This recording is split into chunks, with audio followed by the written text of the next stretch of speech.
we shift focus then to SABMiller and British American Tobacco's exposure to European markets specifically, it's interesting because SABMiller saw a 3% increase in its European market in the last set of data, and the company itself admitting that that was surprisingly robust performance that came through.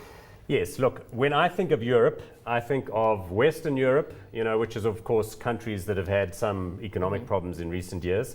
Eastern Europe, which is kind of like an emerging territory, and then Russia. Beer sales in Eastern Europe are very high because they drink more beer in Czechoslovakia than any other place on earth. The largest number of liters, I think.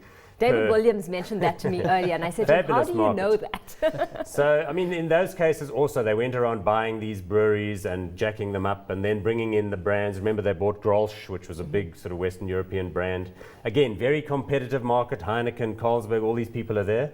But sales are strong, and it remains a very popular drink in Europe, unlike what was going on in America, I mentioned earlier. Yeah, how are you assessing exposure to the European market? Obviously, with the problems in Europe, all sales across the board in all consumer goods have gone down, and some people also have traded down. So some people that maybe weren't drinking beer before and were drinking wines or expensive spirits have actually downgraded to start drinking beer again. So that's one of the pickups that they get in.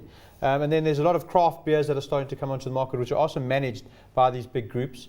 And that's showing quite a big improvement as well. They're also looking at being a lot more innovative in terms of the kind of product and how they're bringing it to the market. I mean, SABMiller is saying that they brought a new brand and pack innovation, and that certainly helped volumes improve. Yeah, so on the lower side, the lower echelon of the markets, they've started to change the packaging so you can get more beer in a bottle. So they've brought, in South Africa, it's been a bottle that we've been used to for years, the 750 bottle, and so they've brought that 750ml bottle in, and now you can share a beer with a friend. So especially in the lower classes where they're battling to afford alcoholic beverages, these new packages are really good, and they're proving very well in South America, and in Europe it looks like they're taking off as well. When it comes to BAT in Europe, I mean specifically to Western Europe, we had volumes on cigarette sales declining about 10% over the last quarter.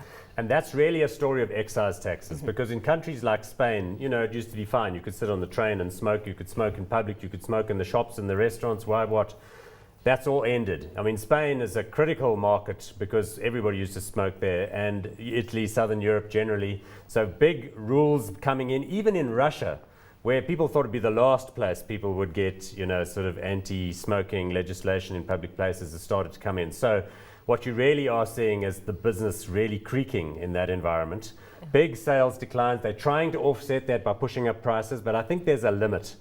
People, yes, are addicted to the product, but at what point do people really begin to actually curb their smoking? It seems that it is where you get to European levels of final pricing. And therein come the question marks around comments that have come through out of British American Tobacco saying that product pricing environment remains strong in the European market.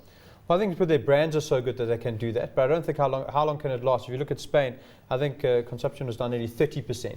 So there, where Spain is probably the worst of those southern European countries, and unemployment now 25%, you see that there's a massive drop in the amount of cigarettes that have been smoked. So pricing is a problem. They're managing obviously with good production and a slight increase in price to keep margins there, but volumes are dropping away so fast it might not